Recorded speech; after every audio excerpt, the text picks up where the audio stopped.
तर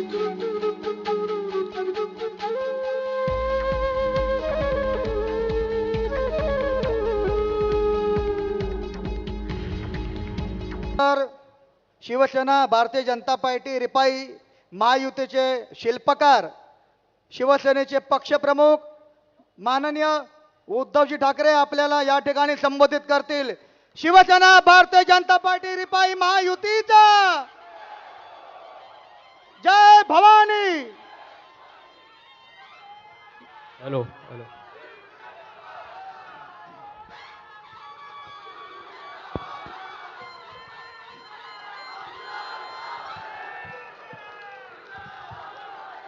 जमलेल्या माझ्या तमाम हिंदू बांधवांनो, भगिनींनो आणि मातांनो,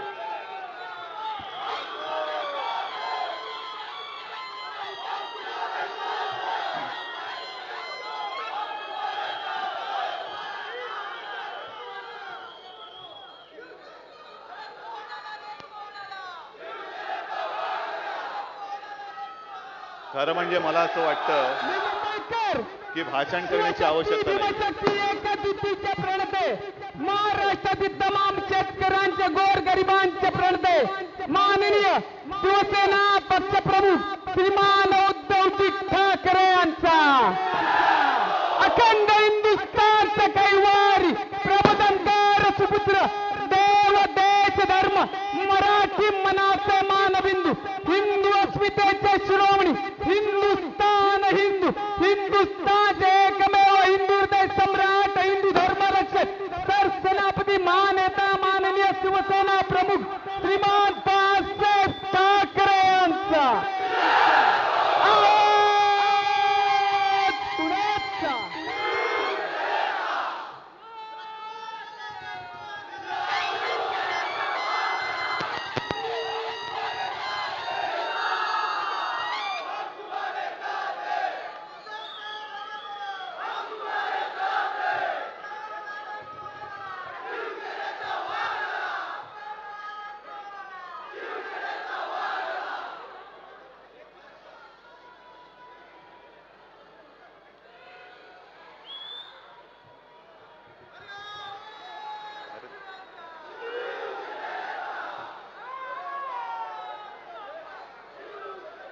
दहाला 10 मिनिटं येतं।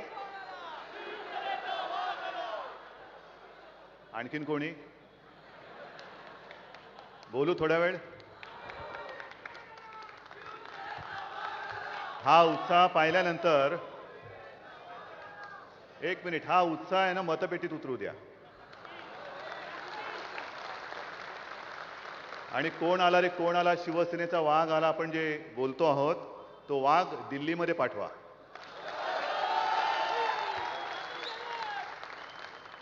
महाराष्ट्राचा दौरा सुरूच आहे आणि संपूर्ण महाराष्ट्रामध्ये एक तुफान आहे, म्हणजे त्याचं शब्दांकन करता येणं हे शक्यच नाहीये। सामनामधनं जे काय फोटो बघता आपण तो सभेचा एक भाग आहे। अशी चौफेर पसरलेली सभा हे सगळीकडचं आजचं दृश्य आहे आणि प्रत्येक ठिकाणी हाच अनुभव येतोय। हा अनुभव पाहिल्यानंतर असं वाटतं की भाषण करायचं कशाला, तुम्ही ठरवूनच आलेला आहात। पण तरी सुद्धा थोडासा एक संवाद करणं गरजेचं असतं। प्रत्येक ठिकाणी वेगवेगळ्या आशा असतात, अपेक्षा, आकांक्षा। एक आपण पाहिलं असाल की मी म्हटलं स्वागत समारंभ वगैरे करायचा नाही, हार तुरे वगैरे घ्यायचे नाहीत, कारण सुरुवातीच्या काही सभांमध्ये घेतले, पण विदर्भ मराठवाड्याचा जेव्हा दौरा सुरू झाला तेव्हा मलाच लाज वाटायला लागली आणि असं वाटलं की अरे समोरचे जे बसलेत शेतकरी संकटग्रस्त आहेत, दुष्काळातले त्यांचे प्रश्न तसेच आहेत, गारपीट झालेली आहे आणि गारपीट म्हणजे अशी गारपीट की रक्त आटून जे पीक सोन्यासारखं पीक त्यांच्या डोळ्यासमोर तरारलेलं होतं ते काही मिनिटांमध्ये जमीनदोस्त होऊन गेले। त्यांचं आयुष्यच उद्ध्वस्त झालेलं। कोण आहे त्यांना, वालीच कोण नाही, तर आता कोण नाही। आणि ते आपल्या समोर असे बसलेले असताना, अपेक्षेने बसलेले असताना त्यांच्या समोर आपण निर्लज्जपणाने स्वागत स्वीकारायचं, एवढा संवेदनाहीन मी काय काँग्रेस किंवा राष्ट्रवादीवाला नाहीये, होऊच शकत नाही। मोहन आज परत आलेला आहे. मोहन, खरं म्हणजे तू असा का वागला हाच एक माझ्या मनात प्रश्न होता. कारण अगदी सुरुवातीच्या काळापासून खरं एक आणखीन सांगतो की मोहन माझ्याहून वयाने मोठा आहे. तरी सुद्धा जे मोजकी लोक ज्यांना मी वयाने मोठे असून सुद्धा अरे तुरे करतो त्यातला मोहन एक आहे. आणि हे सगळे कट्टर शिवसैनिक. त्यावेळेला पोलिसांचा गराडा नव्हता, पण शिवसैनिकांच्या भरोशावरती काय आम्ही सगळे मुलं हे निर्धास्त असायचो. कारण शिवसेना प्रमुखांच्या भोवती हे सगळे मर्द सैनिक असायचे. फक्त झाली एक चूक झाली. आता त्याही मागे सुद्धा एकदा झाली होती, तेव्हा माने तुला परत आणला होता. ही सगळी भावना आजही माझ्या मनामध्ये आहे, हृदयामध्ये आहे.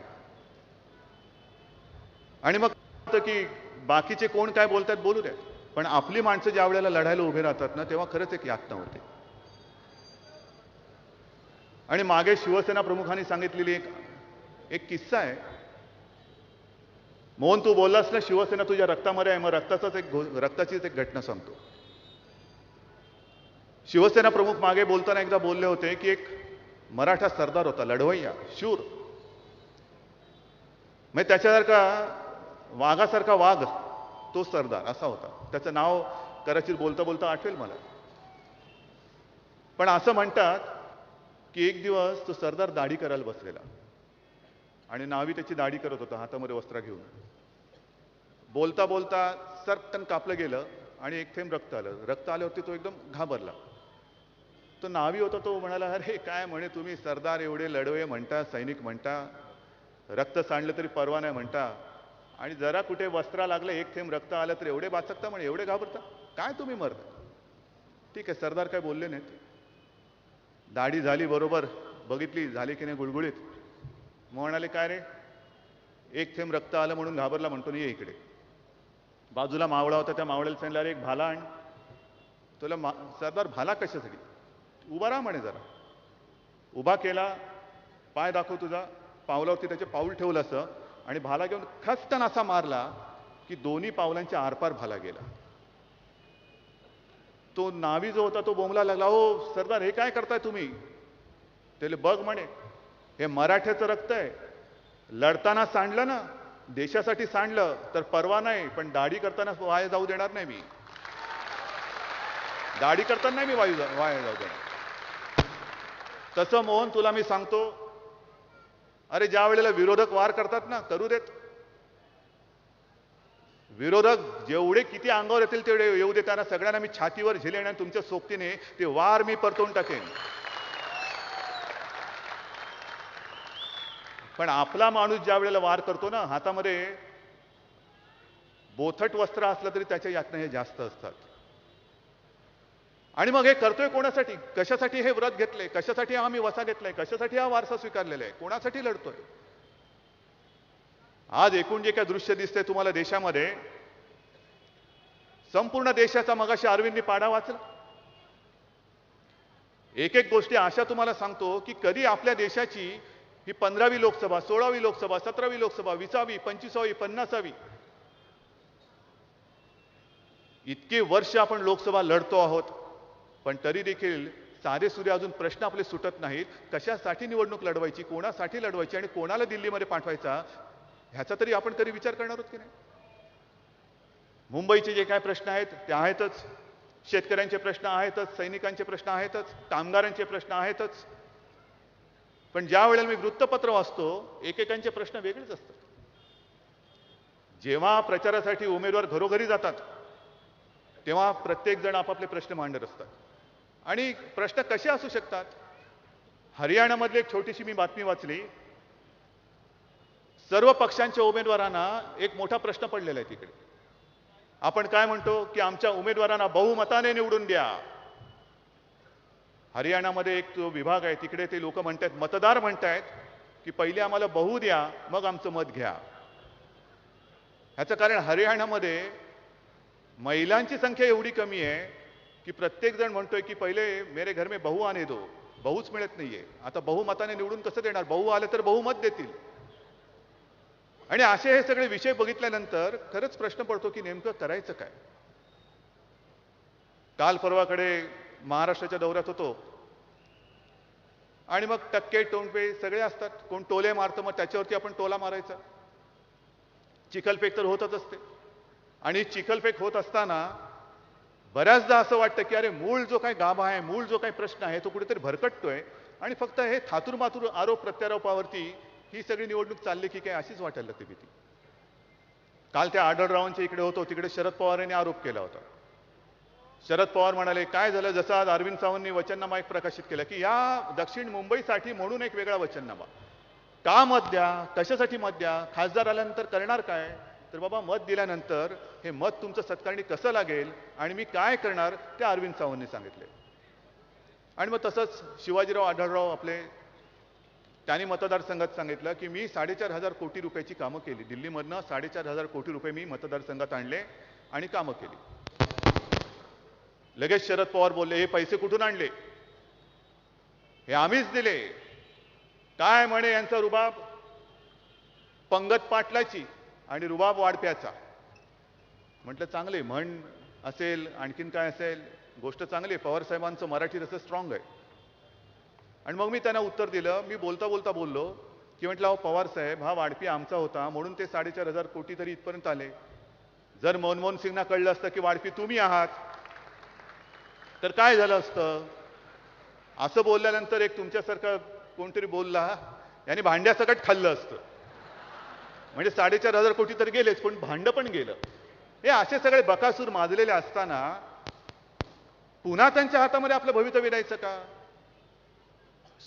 अरे तुफान एकदा उसळल्यानंतर तुम्ही ज्याला गलती म्हणता ना, ते कदाचित 2-4 थेंब उडाले असतील, तुमच्या तोंडात पडले असतील, खारट झाले तरी गोड मानून तुम्ही घेतले, पण त्यातला एक परत आजलेला आज. याचं कारण तो राहू शकत नाही तिकडे. जो कट्टर शिवसैनिक आहे तो भगव्याला सोडून जाऊ शकत नाही, अजिबात जाऊ शकत नाही. आणि जो मर्द आहे त्याच्या हातामध्येच शिवसेनेचा शिवरायाचा भगवा शोभतो. आणि आजही मी सगळ्यांना सांगतोय की जे मर्द असतील त्यांनी शिवसेनेत राहावं, नामर्द असतील त्यांनी चालतं बाबा काँग्रेसमध्ये जा नाही तर राष्ट्रवादीमध्ये जा, मला नाही परवा आहे. कारण लढाईला जाताना सोबत मर्द पाहिजेत. नामर्दांची फौज जर का घेऊन गेलात तर मग शिवसेनेत आणि काँग्रेसमध्ये फरक तो काय. ही जी काय फौज आहे ती मर्दांची फौज आहे. नामर्दांना इकडे थारा नाही. जे कोणी असतील ते अजूनही चालते वा, जा निघून जा, मला गरज नाही तुमची. पण आमची लढाई फार मोठी आहे. मुंबईचे प्रश्न सोडवायचे. मुंबईचे कितीतरी प्रश्न आहेत. मुंबईकरांच्या कोळीवाड्याचे प्रश्न आहेत, नाही परवानगी मिळत. मुंबईकरांच्या पाण्याचा प्रश्न आहे. प्रत्येक वेळेला दिल्लीचे दारं ठोठावी लागतात. एकच उदाहरण सांगतो तुम्हाला, जे मध्य वैतरणा धरण आपण पूर्ण केलेलं आहे. 3 वर्षात मुंबई महापालिकेने ते पूर्ण केलं. 3 वर्षामध्ये. मला अभिमान आहे मुंबई महापालिकेचा. संपूर्ण जगामध्ये जर का क्रमवारी पाहिली तर वेळेत काम पूर्ण करणारी मुंबई ही 9वी आहे त्या धरणाच्या बाबतीमध्ये. स्वतःचं धरण बांधणारी मुंबई महापालिका कदाचित देशातली एकमेव महापालिका असेल. 3 वर्षात धरण बांधून पूर्ण झालं. पण दिल्लीची परवानगी यायला 10 वर्ष लागली. 10 वर्ष. अशी अजून 2 धरणं बांधायची आहेत. परवानगीला गेलेलं आहे. कधी यांचं सरकार आलं, मिळेल कधी मला माहिती नाही. ह्या ज्या काही गोष्टी आहेत ह्या तुमच्यापर्यंत येतात का. प्रत्येक वेळेला काही झालं तरी मुंबई महापालिका आहे, त्या महापालिकेच्या डोक्यावरती तुमचं राज्य सरकार आहे, त्याच्या डोक्यावरती केंद्र सरकार आहे. आणि म्हणून आम्ही जे ठरवलंय की आधी पहिलं तुमचं डोकंच तिकडे ठेचून टाकायचं. पहिलं केंद्रामध्ये येतो, मग राज्यामध्ये येतो. महापालिका आमच्याकडे आहेच, मग बघा माझी मुंबई काय करते, ती कशी घेऊन जातो पुढे. ती पिण्याचा पाण्याचा प्रश्न आहे, कोळीवाड्यांचा प्रश्न आहे, घरांचा प्रश्न आहे, रस्त्यांचा प्रश्न आहे. अहो साधं जिजामाता उद्यान आपलं गेली 5, 7, 8, 10 वर्ष, किती वर्ष झाली अजूनही त्या झू अथॉरिटीकडनं परवानगी येते. कधी करणार ते उद्यान, कधी पूर्ण येणार, परवानगी कधी येणार. जो गेल्या 8-10 महिन्यापूर्वी मी विषय काढला होता, हा आपला मुंबईचा रेसकोर्स. जवळपास 225 एकर जागा ही इकडे मोकळी आहे. 225 एकर कोणाची जागा आहे, कोणाच्या बापाची आहे. ही जागा 99 वर्षानंतर आता मोकळी झालेली आहे. लीज फ्री म्हणजे लीज संपलं. आणि मग माझ्या मनामध्ये विचार आला, मी रेसकोर्सच्या विरोधात नाही, पण रेसकोर्स ज्यांना पाहिजे त्यांना आपण मुंबईच्या बाहेर जागा देऊया. करा तिकडे आणखीन ह्याच्या डबल रेसकोर्स करा. जे कोण रेसचे चाहते असतील, शौकीन असतील, जावं त्यांनी तिकडे. पण ही जागा माझ्या मुंबईची आहे, मुंबईकरांना ती जागा मिळाली पाहिजे.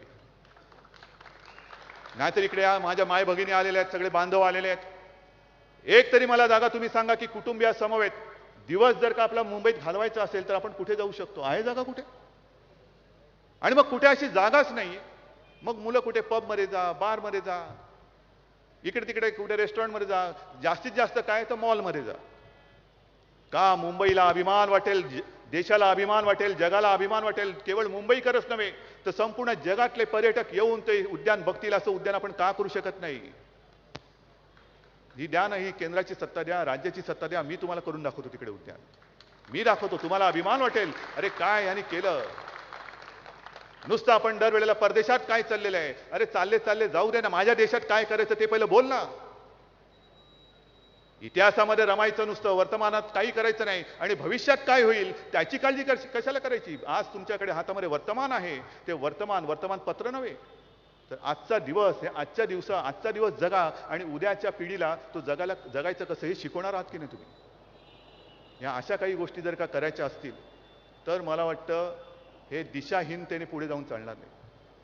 आहे ना, मी तुम्हाला दाखवतोय. आम्ही नरेंद्र मोदींचं नाव विचारपूर्वक जाहीर केलेलं आहे. तुम्ही सगळे करता ना रे मोदींचा आणि अरविंदचा प्रचार? अगदी उघड उघड करा, काही चोरून मारून करण्याची गरज नाही. कारण आपण उघड पाठिंबा दिलेला आहे आणि भारतीय जनता पक्षाने सुद्धा तो मान्य नव्हे आपल्याला बरोबर घेऊन त्यांचं नाव जाहीर केलेलं आहे.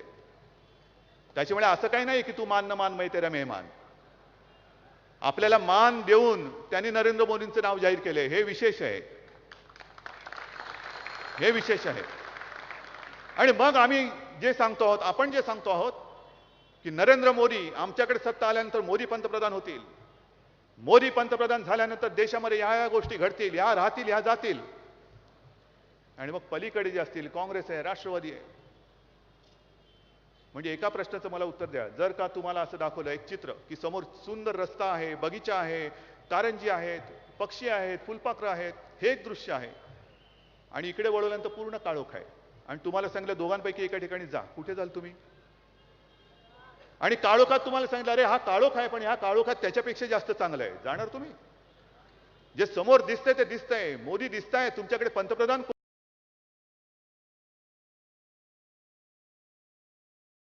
आपण विचार करूया. असं होणार नाही. पण दुर्दैवाने झालं की काँग्रेसचं सरकार अर्धमुर्ध का होईना परत आलं. मुलायम सिंग पंतप्रधान झाला, लालू पंतप्रधान झाला, देवेगौडासारखा माणूस. म्हणजे पहिल्यांदा मला तरी कळलं की देवेगौडा हे माणसाचं नाव असू शकतं आणि या नावाचा माणूस असू शकतो आणि हा माणूस पंतप्रधान होऊ शकतो. काय कोणाला कशाला काय पत्ता नाही, कोणाचा पायपोस कोणात नाही, कोणतरी पकडायचा आणि द्यायचा करून. तसा आम्ही काय हा चहावाला नाही पकडलेला की कोणीच नाही, मग काय होतो दिसला चहावाला त्याला कैला पंतप्रधान, असं नाहीये. आम्ही जे काही करतो ते पूर्ण विचाराने करतो आहोत. पण जर का काँग्रेसचं सरकार अर्धवटपणाने आले, सगळे अर्धवटराव निवडून आले आणि त्यांना मुलायम सिंगच्या पाठिंब्याची गरज लागली तर माय भगिनींना विचारा की तुम्ही या देशात सुरक्षित राहू शकाल का? जो मुलायम सिंग सांगतो आणि हाच तो मुलायम सिंग. कदाचित कोणीतरी विसरला असेल पण मी नाही विसरणार. ज्या वेळेला आपले कार सेवक तिकडे गेले होते त्यांना गोळ्या घालणारा हा निर्गुण नराधम हाच तो मुलायम सिंग. गोळ्या घालून त्यांनी ठार मारलं. दरवेळेला गोधरा गोधरा गोधरा तुम्ही करता ना. अरे मग गोधरा जर का तुम्हाला चालत नसेल तर मुलायम सिंग ज्याने आमचे कार सेवक मारले त्या मुलायम सिंगचा पाठिंबा तुम्हाला कसा चालतो? आणि नुसत्या गोळ्या घालून तो थांबला नाही. गोळ्या घातल्यानंतर सुद्धा ज्यांच्यामध्ये धुगधुगी होती त्यांच्या पायामध्ये धोंडे बांधून त्यांनी शरीर नदीमध्ये त्याने बुडवून टाकणारा हाच तो नराधम मुलायम सिंग. आणि तो मुलायम सिंग अजूनही वळवळ त्याची थांबत नाहीये, मस्ती उतरत नाहीये. तो मुलायम सिंग म्हणतोय की लडके तो लडके होते हैं, बलात्कार केला तर त्याला फाशी कशाला? फाशी कशाला? आमचं सरकार आलं तर आम्ही कायदे बदलून टाकू. अरे एक तर तुझं सरकार येत नाही, पण जर का आलं तर काय होईल? नुसत्या माय भगिनी नाही, आपल्याला सुद्धा विचारतो मी, आपलं कुटुंब सुरक्षित राहील का? पुढच्या पिढ्या आपल्या सुरक्षित राहतील का? कारण हे सगळे नाचलेले कुजलेले विकृत मनोवृत्तीची लोक जर का तिकडे बसली ना, तर जशी विक्रांत यांनी भंगारात काढली तसा हा संपूर्ण देश विकल्याशिवाय आणि भंगारात काढल्याशिवाय राहणार नाही. काय आदर्श कोणाला मानायचा? शिवरायाला आम्ही आदर्श मानतो. जो शिवराय त्या रांजेच्या पाटलांनी बलात्कार केल्यानंतर त्याला उचलून घेऊन आले, कोपरापासून दोन्ही हात आणि डोपरापासून दोन्ही पाय तोडून टाकले आणि त्या गावाच्या वेशीवर टाकून दिले ते दुधूड. हे बघा, बलात्कार करण्याची ही हालत होते शिवशाहीमध्ये. बस आयुष्यभर तू भोगत बस यातना. आणि मग मुलायम सिंगना मला सांगायचं की ठीक आहे, आमचं सरकार येत आहे, मग तुमची एक गोष्ट आम्ही मानतो, चला बलात्काराला आम्ही फाशी देत नाही, पण त्याचे दोन्ही हात आणि दोन्ही पाय तोडून गावाच्या वेशीवरती आम्ही फेकून देऊ. कोण असेल तुमचा घ्या मांडीवर आणि बसा त्याला घास भरवत, पण ही मस्ती आमच्याकडे निदान या शिवरायाच्या महाराष्ट्रामध्ये आम्ही तुमची ही मस्ती चालू देणार नाही. हे कुठेतरी असे विचार घेऊन आपण पुढे जायला पाहिजे. नाहीतर नुसतं मताला मत द्यायचं, त्या मताला काही किंमत आहे की नाही? जे शरद पवार मध्ये बोलले की 17 तारखेचं मतदान झाल्यानंतर पटकन शाई पुसा, चटकन मुंबईत या आणि दुसरा शिक्का ठोका. काय शाई पुसा, काय शिक्का ठोका? काय तुमच्या या सगळ्या नालायकपणामुळे तुम्ही परत परत बोगस मतदान करून सत्तेवर आलात, त्याचं गुपित नकळत तुम्ही बोलून गेलेला आहात. नाहीतर प्रत्येक वेळेला मला प्रश्न होता की अरे एवढी आग पेटलेली असताना पुन्हा पुन्हा हे नाकर्ते येतात कसे सत्तेवर? तर हेच शाई लावा पटकन पुसा, पुन्हा लावा पटकन पुसा. पवार साहेब, अंगलट आल्यानंतर तुम्ही बोललात की हे मी विनोदाने बोललो होतो. ठीक आहे, हा विनोदासाठी ठीक आहे, हसायला नाही आलं तुम्ही बोललात म्हणून आम्ही हसतो. पण शाई पुसा आणि पुन्हा शाई लावा. तुम्ही सत्तेवर याल, आतापर्यंत तसेच आलात, पण तुम्ही आल्यामुळे ज्या माझ्या शेतकरी माता भगिनींच्या कपाळावरचं कुंकू जे पुसलं गेलं ना, ते पुसलं गेलेलं कुंकू शाईसारखं पुन्हा लावता येत नाही, लागत नाही. शाई पुसता येते, शाई पुन्हा लावता येते, पण कुंकू पुसलं की पुसलं, पुन्हा कुंकू लागू शकत नाही. आणि शेतकरी तडफडतायत, आत्महत्या करतायत, तळमळतायत. आणि एक कृषी मंत्री, शेतकऱ्याचे पुत्र, ज्या राज्यातनं तुम्ही निवडून गेला त्या राज्यात देशातल्या सगळ्यात जास्त शेतकऱ्यांच्या आत्महत्या या राज्यात होत आहेत, ह्याची थोडी तरी लाज बाळगा. बेगुमानपणाने फिरतायत, आरोप करत सुटलेत. त्यांच्यासोबत पृथ्वीराज चव्हाण आहेत. हे म्हणे देश हायजॅक करतील, पक्ष हायजॅक करतील. तिकडे बघा ना सावंतवाडीमध्ये काय झाले, ते काँग्रेसवाले राष्ट्रवादीवाले तेच बोंबलत आहेत. आमच्यातनं जी घाण तुम्ही घेतली त्यांनी तुमचाच पक्ष हायजॅक केलेला आहे. तुम्ही कशाला मोदीची काळजी करता? आम्ही आहोत ना समर्थ. पण स्वतःच्या बुडाखाली काय जळतंय हे बघायचं नाही, आणि आमच्या बुडाखालचा धूर तुम्ही कशाला बघतात? आमचं आम्ही बघून घेऊ. आणि ही निवडणूक माझं तर म्हणणं आहे की तुम्ही कामाच्या जोरावरती लढवा. चला, आमची तयारी आहे. तुमची देशात केलेली कामं, आमची काय, आमची मुंबईत झालेली कामं, गुजरातमधली मोदींची झालेली कामं आणि इतरही जी काय कामं असतील ती होऊन जाऊ द्या. निवडणूक म्हटल्यानंतर धर्माचा प्रचार करता येत नाही, नाही करत आम्ही. सुरुवात आम्ही केलेली नव्हती, करणार नाही. एका दिशेने ही निवडणूक चाललेली असताना ज्या वेळेला सोनिया गांधींच्या लक्षात आलं की आता आपलं काही खरं नाही, ही निवडणूक आपल्या हातातली गेली, त्यावेळेला पहिल्या प्रथम या निवडणुकीला जातीय रंग सोनिया गांधींनी दिलेला आहे. मी गेलो शंकराचार्यांकडे, नरेंद्र मोदी गेले, कोणीतरी आमच्या धर्मगुरूंकडे जाऊन आम्हाला तुमची मतं द्या हे कोणी सांगितलेलं नाहीये. पण सोनिया गांधींना आजपर्यंत शिवनेरीवरती यायला वेळ मिळालेला नाहीये, पण इमामाला भेटीला वेळ मिळतोय. इमाम आले त्यांच्याकडे आणि इमामांकडे त्यांनी पदर पसरला की तुमची धर्मनिरपेक्ष मतं माझ्या पारड्यात टाका, एक गठ्ठा मतं मला टाका. अरे जर इमाम त्यांच्या त्या धर्मनिरपेक्ष मताला फतवा काढत असेल तर मी माझ्या भगव्या मतांसाठी माझ्या काही सूचना आहेत, आदेश देण्या एवढा मी मोठा नाही झालो. पण जर मी तुम्हाला हक्काने सांगितलं की माझी भगवी मतं माझ्या पारड्यामध्ये, शिवसेना भाजपच्या मतामध्ये पारड्यामध्ये एक गठ्ठा पडलीच पाहिजे, त्याच्यात गुन्हा काय? कोण आहे अपराधी? तुम्ही बोलाल ते धर्मनिरपेक्ष आणि आम्ही बोलू तर आम्ही धर्मांध. हा असे हे थोतांडणे आम्ही सहन करणार. जर न्याय लावायचा असेल तर सगळीकडे सारखा न्याय लावा, आणि अन्याय आम्ही करणार असू आणि गुन्हा तुम्ही करणार असाल तर तुम्ही सुद्धा गुन्हेगार म्हणून तुम्हाला सुद्धा तीच शिक्षा झाली पाहिजे जी आम्हाला होऊ शकते. आम्हाला होऊ शकते. कशाला फूट पाडताय तुम्ही? या गेल्या काही काळामध्ये कोण बोललंय? हिंदू मुसलमान कोण बोललंय? आणि आम्ही हिंदू आहोतच, आम्ही हिंदुत्व सोडत नाही, अजिबात सोडणार नाही. हिंदुत्व हे आमचं राष्ट्रीयत्व आहे, जे शिवसेना प्रमुखांनी, कशाला शिवरायांनी जे आमच्या रक्तामध्ये, आमच्या धमन्यामध्ये ते जे काय बीज रोवलेलं आहे ते जाणार नाही असं काढून कधी. आम्ही हिंदू आहोतच, हिंदूच राहणार आणि हिंदुत्व कधी सोडणार नाही. पण आमचं हिंदुत्व म्हणजे मुसलमानांचा द्वेष नाही. इकडे सुद्धा काही मुस्लिम आले असतील. काल परवाकडे तिकडे होतो, कोकणामध्ये होतो. कोकणात तर आपले नगरसेवक मुसलमान आहेत. मग कशाला तुम्ही आग लावताय? आहेत ना शिवसेनेमध्ये, त्यांना मानाचं स्थान आहे ना. आमच्याकडे सुद्धा शाबीर शेख मंत्री आम्ही केलेच ना. आज सुद्धा शिवसैनिक मुसलमान आहेत. फक्त फरक एवढाच आहे की सोनिया गांधी मुसलमानांकडे मत म्हणून बघतायत आणि शिवसेना मुसलमानांकडे माणूस म्हणून बघते, हे लक्षात घ्या.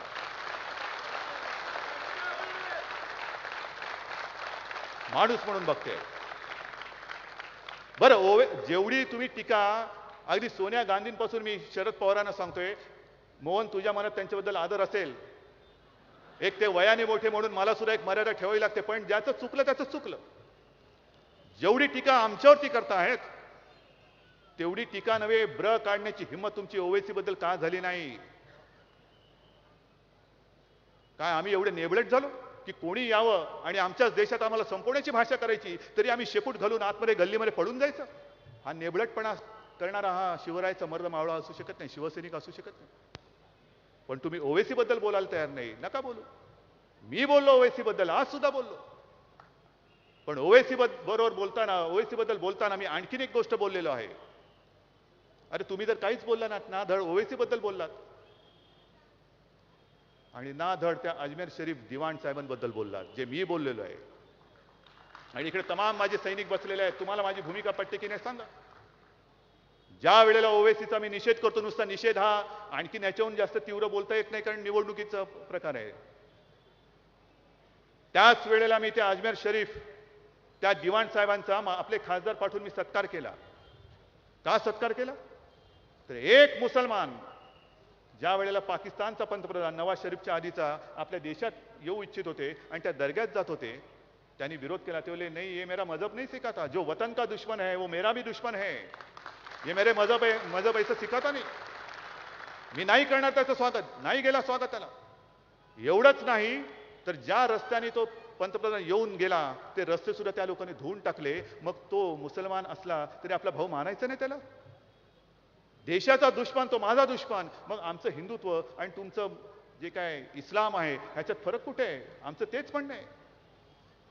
जे कोणी मुसलमान असतील त्यांच्या आम्ही विरोधात नाही, पण इथे राहून जे पाकधार्जिणे असतील आणि बांगलादेशी घुसखोर असतील त्यांना मात्र आम्ही इकडे शिल्लक ठेवणार नाही, त्यांना परत पार्सल त्यांच्याकडे पाठवून देणार. हे आमचं हिंदुत्व आहे. आणि बांगलादेशी घुसखोर घुसतायत. लष्कर प्रमुख बोललेले आहेत गेल्या 1 महिन्यामध्ये. कोणाचंच लक्ष नाहीये. आपण नुसते आपले बेधुंद झालेलो आहोत निवडणुकीमध्ये. काय आपल्याला कळतच नाहीये. डोळ्याला पट्टी बांधली की काय, असं मला काही वेळेला वाटतं. हे एवढ्या खालच्या पातळीवरती निवडणूक आलेली आहे की देशासमोरचे प्रश्नच काय हे आपल्याला कळलेलं नाहीये. नौदलामध्ये पाणबुड्या बुडतायत. नौदल प्रमुखाने राजीनामा दिला, पण बेशरम मंत्री तसाच राहिला, तो आता जाणार. गेल्या 10 वर्षामध्ये नव्या पाणबुड्यांची खरेदी नाही. तोफा घेतल्या, त्या तोफा गंजलेल्या आहेत. विमानं काय अवस्थेत आहेत त्याची काही माहिती नाहीये. नौदल प्रमुखाला लाज वाटते, पण सरकारला लाज वाटत नाही. आणि लष्कर प्रमुख म्हणतायत की बांगलादेशची घुसखोरी वाढले. ही बांगलादेशची घुसखोरी एवढी वाढले की मतदार यादीमध्ये ते घुसलेले आहेत. मला माहित नाही, तुम्ही 2-1 महिने 6 महिने खूप काम केलेलं आहे. मतदार याद्या चेक केल्यात तुम्ही? प्रत्येकाला खात्री आहे की सगळेजण मतदान करू शकतील? खात्री आहे तुम्हाला? नाव आहे तुमचं मतदार यादीत? किती जणांना खात्री? हात वर करा. ठीक आहे, एवढ्या हाताने जरी नुसतं मतदान केलं ना तरी मला वाटतं अरविंद समोर त्याचं डिपॉझिट जप्त करेल. पण आपण नेहमी जी एक चूक करतो की उत्साहाच्या भरात जातो. कोण आला रे, कोण आला? आलाच पाहिजे, पण तो निवडून आला पाहिजे. आणि त्याच वेळेला ते बांगलादेशी प्रयत्नपूर्वक मतदार यादीमध्ये घुसतात. रांगा लावून आपल्या आधी ते मतदान करतात आणि घरी जाऊन झोपतात. आपण आपले तसेच. आपण अन्न सुरक्षा कशी आहे, हे कसं आहे, यांच्या जाहिराती बघत बसतो. आणि हे अन्न सुरक्षा हे सुद्धा एवढं थोतांड आहे. अनेक ठिकाणी जिथे शिवसैनिकांनी धाडी टाकल्या तिथल्या कथा तुम्हाला माहिती असतील नसतील मला माहित नाही. एका ठिकाणी तर दगड गोटे भुसे त्याच्यामध्ये सापडले. दुसऱ्या ठिकाणी एक पतिराज रांग लावली, त्यांनी नंबर लागला, गहू मिळाला, घेतला पिशवीमध्ये आणि घेऊन गेला पत्नीकडे. बघ मी तुझ्यासाठी काय आणलं, अन्न सुरक्षेचा गहू घेऊन आलो. पत्नी पण खुश, काय माझा नवरा. सगळ्यांच्या आधी नंबर लावला आणि घेतला त्याने गहू. बघू बघू तिने हात घातला, हातामध्ये गव्हाबरोबर उंदराची 4 पिल्ल फुकट. म्हणजे 2 किलो गव्हाबरोबर 4 पिल्ल फुकट, ही आमची अन्न सुरक्षा. हे सगळे असे उंदीर, बांगलादेशी उंदीर हे आपल्या देशात घुसलेत म्हणून ही देशाची अशी वाट लागलेली आहे. आणि म्हणून एकच ठरवायचं, का अरविंद सावंत, का नरेंद्र मोदी? आमच्या देशाचा पंतप्रधान आम्ही ठरवणार, शाही इमाम ठरवणार नाही. आमच्या देशाचा पंतप्रधान आम्ही ठरवणार, बांगलादेशीला ठरवू देणार नाही. आणि आमच्या देशाचा कारभार हा आम्ही हातामध्ये घेणार, बांगलादेशी किंवा पाकिस्तानी घेऊ देणार नाही आम्ही. हे कुठेतरी करा तुम्ही, कारण चहूबाजूनी दुश्मन वाढतायत. तिकडे चीन आपल्या संरक्षण दलाच्या चौपटीने खर्च करतो त्यांच्या संरक्षणावरती. आणि हे असे नेबळट बुळं पुन्हा पंतप्रधान झाले. पाकिस्तानी सैनिक घुसतायत, आपल्या जवानांची मुंडकी छाटतायत, तरी कोणी बोलत नाही, कोणाला काही पडलेलं नाही. आणि चीन जर का आजच मातलेला आहे, त्यांनी जर का तो एवढा मजबूत झाला तर मनमोहन सिंग काय करू शकतील? अख्खा देश गिळून टाकला तरी मनमोहन सिंगांचा आ होणार नाहीये. आणि जर का देशाला वाचवायचं असेल, ही निवडणूक केवळ पक्ष वाचवण्यासाठी किंवा स्वतःच्या अस्तित्वासाठी नाही, ही निवडणूक देशाच्या अस्तित्वाची आहे, तुमच्या आमच्या सगळ्यांच्या अस्तित्वाची आहे. मिलिंद देवरावचं प्रेम असेल, ते प्रेम नंतर, निवडणुकीच्या नंतर प्रेम करू. चौपाटी पडलेली आहे मोकळी.